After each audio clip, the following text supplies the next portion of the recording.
Hi, I'm Christina Vanderwater, and today I'm going to show you how I make my traditional Northern Lights pieces. And I say traditional because I have more than one way that I create the Northern Lights with resin, and this is the first style I sort of came up with, so we're going to start there. This is going to be a two-part tutorial, as it does take more than a day since the resin has to cure. We do some painting and then another layer goes on. So today we're going to be doing the first layer for Northern Lights. We're going to do it in more than one color, and obviously, like all my other stuff, I always say the choice is yours as far as getting creative. If you want to try different colors, you go for it. If you want to try a different shape, a different surface, you go for that too. Let's get started, and I'm going to show you how I work mine. For this tutorial, you are going to need a base to create your artwork on. Now I have two bears, a bigger one and a smaller one, and a wolf head. I'm creating on this simply because this is what I do. This is my business, and these are orders. So we're going to complete these orders for this tutorial. You can do this on canvas or another surface. It obviously doesn't have to be an animal shape. I would suggest not using a mold for this particular tutorial, as this is sort of a type of artwork that gets created more on a surface. You're going to need resin. So I really like Nerpa resin. I have lots of reasons why I like it. I've got some blog material and other videos where I talk about why I use their resin. And you want to make sure it's a higher viscosity. So this one's a coating resin. If you're using a different brand, you want to look for an artwork or a tabletop, something that's a little thicker. You don't want it too thin. As I mentioned, we are pouring on top of a surface. So if it's too thin, it's just going to run off and your colors are going to blend too much and you won't get the look that we're going for. Then we need to talk about safety. So you want gloves. I'm a very hands-on artist. I do get my hands right in there. So I go through a lot of gloves. And you want a mask. Make sure that you're wearing a good mask. I've got my Minwax paste because this is how I treat the back of my piece to get the drips off easier. I will get into that in a little bit. And we've got stir sticks, cups for measuring your resin in, a torch for bubbles. I don't use a heat gun for my Northern Lights. I will talk about that later. And we've got color. So we're going to be doing more than one color in this tutorial. You can, of course, do any colors you like. I'm going to do a green Northern Lights, and I'm going to do a blue and purple Northern Lights. You're going to need paint, especially if you are creating on wood surfaces. You want to seal the wood in first, and I like to get a little creative with the paint because you can kind of see through the resin a little bit. So we want to have a nice base first. I'm going to show you how to paint your background as well as spray paint your background so that you can choose which is your preference. And I've got a white paint that looks kind of old, but that's because I use this for stars. We're going to get into that later. And this is everything you're going to need for today on the first part of this tutorial. The first step in any resin project like this, especially if you're using wood, is to prep the back of the wood so that you can remove the drips easily after.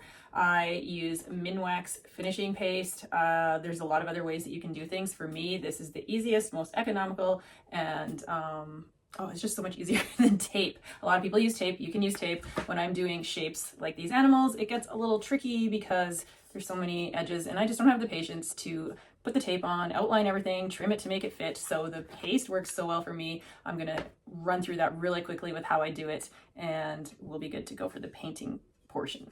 So this can of paste actually lasts me quite a long time. I just use a little bit of it. You can get it in chunks, or you can just take a little bit on your finger. I do use a glove, and I literally just go along the edges of my piece. It also helps condition the wood a little bit. I just make sure I get all the edges and just rub it right into the wood. What that does is it creates a barrier between the resin and the wood.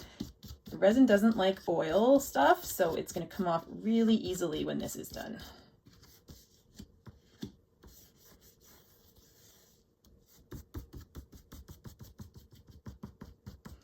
Now I get a little bit on the edges. I just want to make sure I get those off because you don't want the resin to not stick there. So make sure that's clean. You don't even need a lot, just a little tiny bit. Clean up my tabletop. And this guy is ready to do the painting portion. It's actually funny to me because every time I talk about doing the Minwax paste on the back of my products to get the drips off easily, I always have people that are trying to tell me not to do that, that there's better ways, and they all want to suggest tape or they want to suggest Vaseline. I tried Vaseline. It was so messy. I got Vaseline on everything and hated it. It does work, so if you want to go that route, you can. Like I said, I don't have the patience for the tape. I have tried all of the methods. I have done little tutorials of all the methods so that people can kind of choose for themselves. This is my favorite, hands down. You're not going to change me, so leave all the comments you want about trying something different. This is my way, but you're welcome to come up with your own way. Of course, if you forget to put anything on the back, and I've done that before, then it just takes a little elbow grease, a little bit of scraping, heat gun, sanding. It's just a little bit more work. You can still do it, But when you're pouring resin onto a surface where it's going to run off the side, you are going to have drips. So there is going to be some way that you need to get those drips off. Okay, because I like to give options to people so that you don't think there's just one way to do things, I'm going to show you how I paint my bases with just acrylic paint and a brush, and also how I do it if I'm spray painting. I find the spray painting faster if I'm doing a whole bunch of things all at once. A lot of people aren't going to buy spray paint in different colors for one project. So acrylic paint is what you want to use if you're using a brush and paint. You don't want to use oil paint. It won't work with the resin. The resin will pool off of it. So make sure if you are using paint, it's an acrylic paint. The spray paint works fine. I'm going to show you both. I'm doing one bear in the green Northern Lights, and the wolf and the other bear are going to be in a blue and purple theme. So I will show you both of those. As I said earlier, you can use any colors that you wish. These are just the colors we're doing for these ones. And let me show you how I do this part of it. Over the years, I've had people question why I paint a nice base before I pour resin, since I'm covering it anyway. In reality, the resin does have some translucency to it. So unless you're doing a really, really high pigment in there and making it so you can't see through, you're still going to see the base layer slightly. If you pour without it, it does make the colors look a little less vibrant, a little less rich. So I do prefer to paint a nice background. It also kind of gives me a guideline of where I'm going to go with my next layers, where I want to put colors down, that sort of thing. So I do believe in a nice base layer. It does add a little depth to the piece as well, especially if you can see through the resin a little bit. Now, when it comes to the colors that I use, I tend to kind of stick with what I'm going to be doing for the resin. So for this first bear, we are going to do him in the green. So I always start with kind of black for the sky, and then I sort of blend it into the Northern Lights colors. Obviously, if you're doing different colors, you can change that up to whatever colors you're using. Doesn't have to be what I'm using here. I like to kind of go from a black to a blue to a teal and then into the neon green. And for the purple one, sort of a similar pattern, but I'm using more of a aqua and a purple. So those are the colors that I will be using. You can do an all black sky if you want and do the Northern Lights right on top of that. I've done it too, but for this traditional Northern Lights tutorial, we are going to do a 4-color base, and then we're also going to do some stars on there because I like when there's some depth to the stars as well. And the first one I'm going to show you is how I do it with paint and paintbrush. Super easy, probably the easiest for anybody who's just starting out because you just need some craft acrylic paint and a brush. This wolf and this bear are going to be the same color scheme, which is a purple and blue Northern Lights. We are going to use black, a navy blue, this is Calypso blue, but it's sort of like a turquoisey, and a purple color.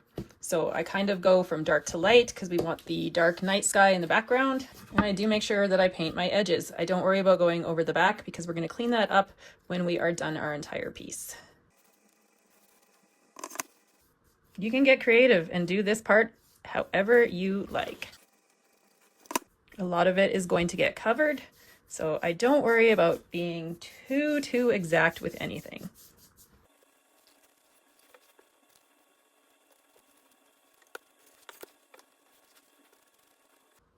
If you're working on a canvas or something, I would still recommend painting the background the same sort of idea. You can make your piece yours however you like.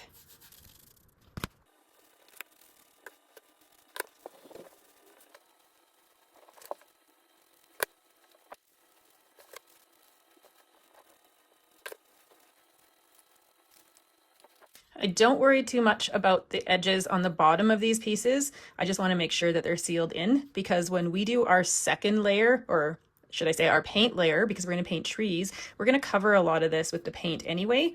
So don't worry too much about what the edges and the bottom look like. We just want to make sure that all the wood is sealed in. If you don't seal wood in, you get a lot of air bubbles that will come up, and you will be dealing with bubbles like crazy in your resin, and nobody likes to deal with that. I just sort of go back and forth, kind of thinking about how Northern Lights look, just trying to blend it all. You don't have to be too picky. As I said, the resin will cover a lot of it.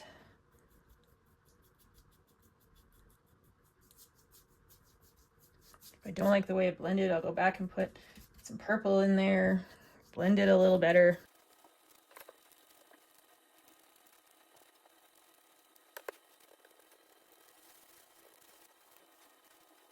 So that's these two finished with acrylic paint and a brush. We are going to do this guy with spray paint so I can just show you the difference. Essentially, I'm going to be doing the same thing. I'm just using spray paint instead. Again, you want to make sure that you get the edges And I'm just going to start with black. I don't even have a lot of black left, so we're going to do as much black as we can, and then we're going to work our way towards the bottom using sort of the same colors that we did for the acrylic paint.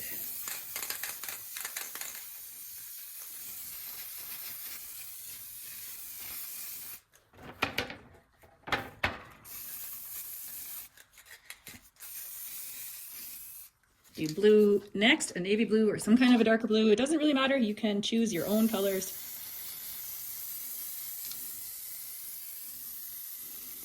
I like the spray paint because you can give it a nice blended appearance. But again, we're going to be covering it in resin.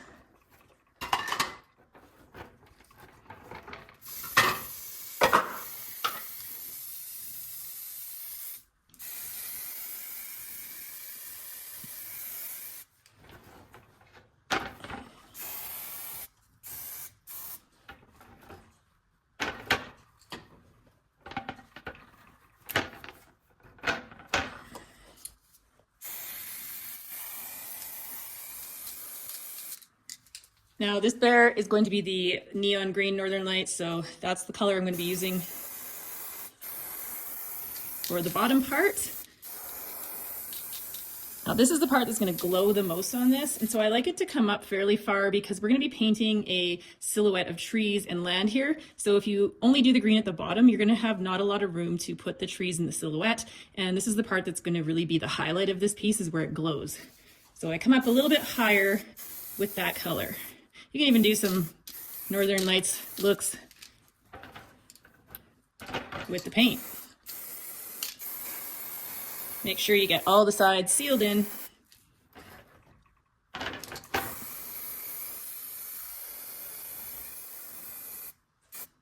And lastly, this has to dry before we can pour resin. Our spray painted bear is still drying, so I'm going to show you on these two how I just do a layer of stars. Again, stars are probably going to get covered, but I still like to do them anyway because sometimes you can see them a little bit through, and it really adds a lot of depth to have more than one layer of the stars. So I use a white spray paint, and I just really, really lightly push down just so it sort of sputters out. I find it actually gets better when it gets all goopy like this. And I do it really carefully, just a little bit of a sputter, and let it get some stars on there. It just adds so much to the piece to have a few layers of stars as well. You can, of course, do this by splattering paint with a toothbrush or a paintbrush, just flicking it on. If you really want, you can go in there and do little dots of stars all on your own by hand. So how you go about doing the stars is up to you. We have these pieces all ready to go. Now I have a tabletop that I can pour right onto. The resin peels off of my tabletop, but if you don't have such a thing, you can use a silicone mat or parchment paper or plastic. You're going to need something to put underneath to catch the resin drips, and you're also going to need something to lift your pieces off of the surface so that the resin doesn't pool. You don't want to just lay them down on your table. So you can buy some standoffs, something like this, or you can just use some plastic containers. I recycle these kind of plastic containers so that I can lift my piece up and then the drips won't pool.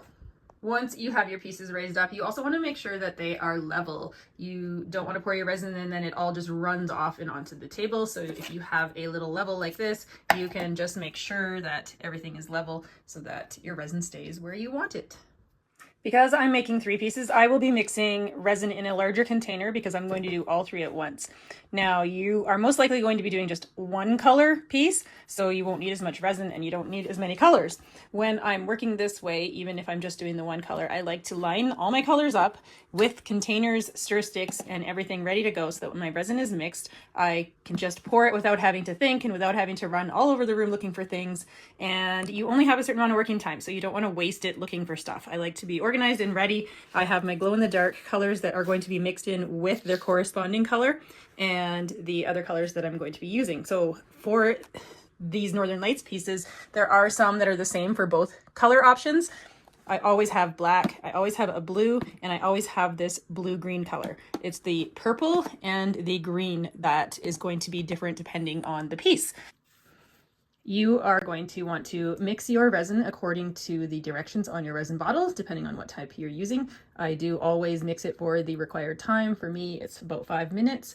You don't want to have resin that isn't properly mixed or it's going to ruin your piece. You also don't want to stir too fast or you're going to work air bubbles into your resin, and we don't like air bubbles in this craft. case you are wondering how much resin you need to mix, that is going to depend on the size of the piece that you have. I am very famous for making too much resin. I never waste it. However, if I have extra, I pour it into molds to make other little things. And you can find resin calculators online where you can input your dimensions of your piece and it'll tell you how much you're going to need. So I would suggest that, since everybody's going to be making these on different size pieces, and I have 3 here that I'm doing. So when it comes to dividing up for colors, I take the resin that I've mixed and I divide it up evenly between the cups and the colors. Keeping in mind that all of the pieces are going to have the black, the blue, and the teal color, so I will need a little bit more for those 3 than I will for the purple and the neon green. When it comes to adding the pigment, I like my colors fairly rich. You can use this according to your own tastes. I don't like them too translucent, although you can do that too. It's just a personal preference. There are people that say you should only use a certain amount of pigment for resin, and I just say do what feels right to you. I think that resin is sort of like cooking. So you don't see a chef measuring everything exactly. He's kind of putting a little bit of this, a little bit of that until it feels right. And that's what I say with pigment. And you don't have to agree with me, but it's how I do things. And so far it's been working out. Popsicle stick, I reuse these. This one's been used before. Once the resin's cured, you can use it again. Might as well recycle. So in this cup, I have about 4 ounces of resin, and I'm going to estimate. That's what I do. I'm going to put some black in there. Now I shouldn't say I totally just go for it with my pigment, because with pigment, if you go too thick with the color, you'll start to get sort of a like pearly look to it.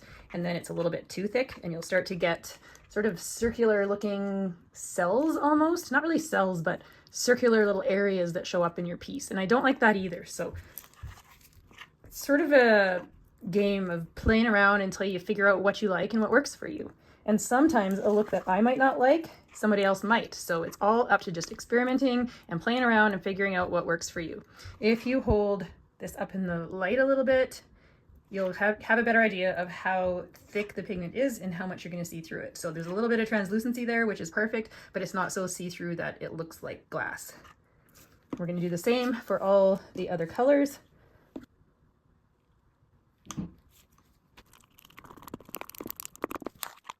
With the glow-in-the-dark colors, this is my very favorite glow-in-the-dark pigment, hands down. It is actually not intended for resin. It is intended for car painting, automobile, but I find it has a really nice fine grain to it, so it blends in nicely. A lot of the glow-in-the-dark pigments will be lumpy, and if you have lumps in your color for your glow-in-the-dark, it really shows up in your piece. When the lights go out, you'll see really big chunks of glowing stuff, and we don't want chunks. So this pigment is very nice fine grain and it glows really well, and I use quite a bit of it. I want my pieces to glow. I want them vibrant. Again, like a chef, what looks right. So this is actually an aqua blue, and to make it color, I'm going to add some pigment to that, and it will still glow.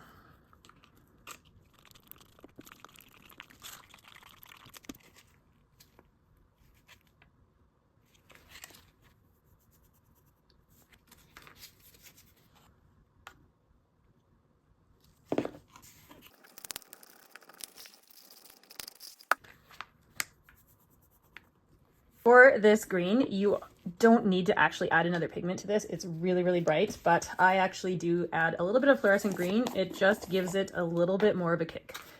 So unnecessary, but I do make it a little bit brighter. Okay, our colors are mixed. We are now going to start our pour, and I do the same pour no matter the color of the piece, and we are going to go in the same order, and let's start pouring. Camera space, we're going to show you the bear and the wolf. The other bear is over there, but I can't fit it all in and show you up nice and close. So we always start, or I always start, with the black for the night sky, and we're almost going to pour in a stripe sort of pattern. So I just do, same as where I did the paint, just a black line that goes along the top. Next is my blue. You can leave a little bit of space between the two because we're going to blend them. Now this doesn't have to be super thick. So for the bear in the greens, I do the teal next. In the wolf, I'm going to do the purple next. This is a preference. You can do them in any order you like. You can use any colors you like.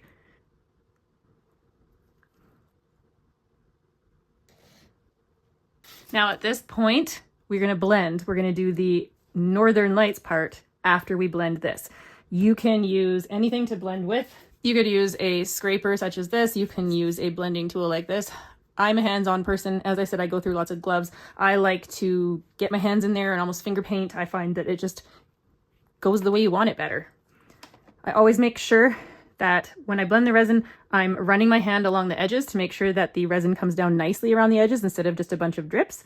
So we will start just by blending by hand like this.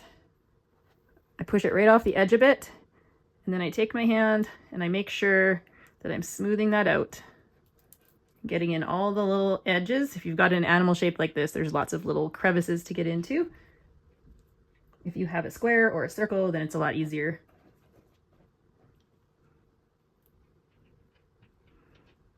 And then I just sort of blend, blend, blend.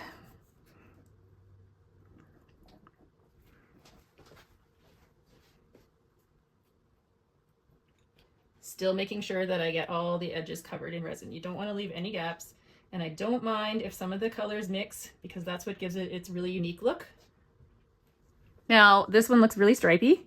The way I fix that is I just kind of come up with my fingers and just sort of blend those colors a little.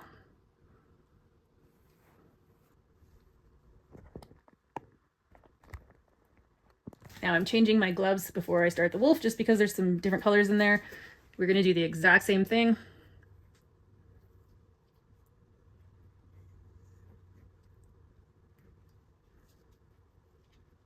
Sometimes I find that the black can come down into the other colors a little bit too much. It's just a matter of either cleaning your gloves, changing your gloves, cleaning the tool you're using to spread with.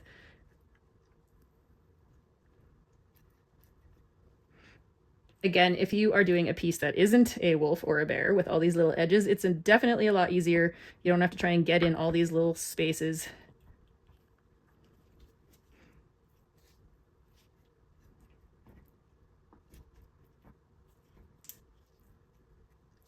Use your discretion. Play with it how you like it to look.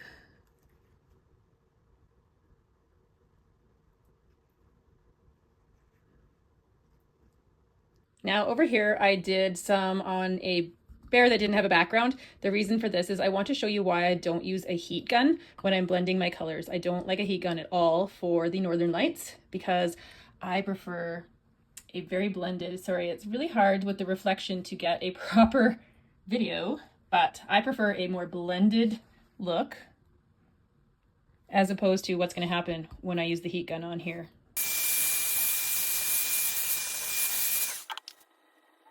As you can see, when you use a heat gun, it creates cells instead of a nice blend, which honestly, you might like this look and this might be what you want to do. So if it is and you want to get that look going, then use the heat gun by all means. You do not have to do it exactly how I say. Everybody's going to want to do their own look. Everybody has their own tastes. So this is what it looks like if you use a heat gun to blend, and I will come around. This is what it looks like if you do not use a heat gun and you just use your hand or a spreader of some sort. So there is quite a difference. How you do it is up to you. Once we have blended those first three colors, we're going to add the Northern Lights colors. So for our bear here, that's the green. And I just pour it on in the space we haven't got resin on yet. And I like to leave a little bit in the cup, and I will show you why after. Going to do the same thing with the teal color. This is our Northern Lights for this color combination. And we're going to blend this in essentially the same way, making sure we're going over all the edges.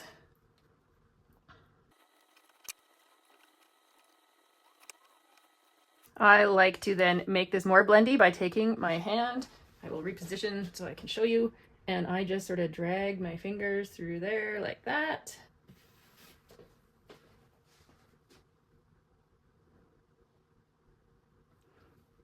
And we're going to do the same thing with our other colors.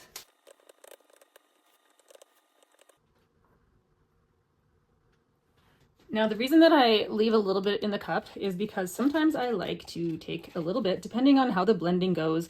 It's resin. It's got a mind of its own. It's going to create some of its own swirls and blends, and that's sort of the joy of working with resin, is that no two pieces are alike, and you kind of get a different outcome every time. But I like to keep a little bit that I will just kind of go up and create sort of like a Northern Lights through areas that might not have some of that color. Now, I don't want it to be super stripy like this, so I will then take a fishtail sort of tool or something else that has a little bit of width to it, and I'll just sort of blend that. Now, I don't push down too hard into the resin because as it's curing, it is going to spread and blend a little bit, so I just do a light sort of blend over those stripes that I put through there. Same thing for my wolf.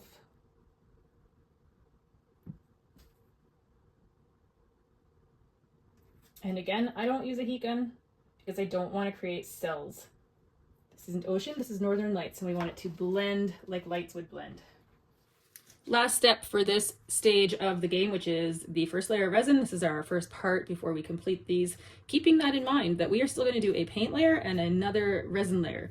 This is when I just use a torch to lightly go over to get rid of any of the little micro bubbles.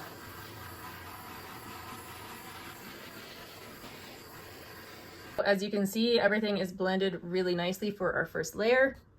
We have lots of green down here because we're going to be painting over the bottom part of it. Here's our wolf in the purples and blue colors.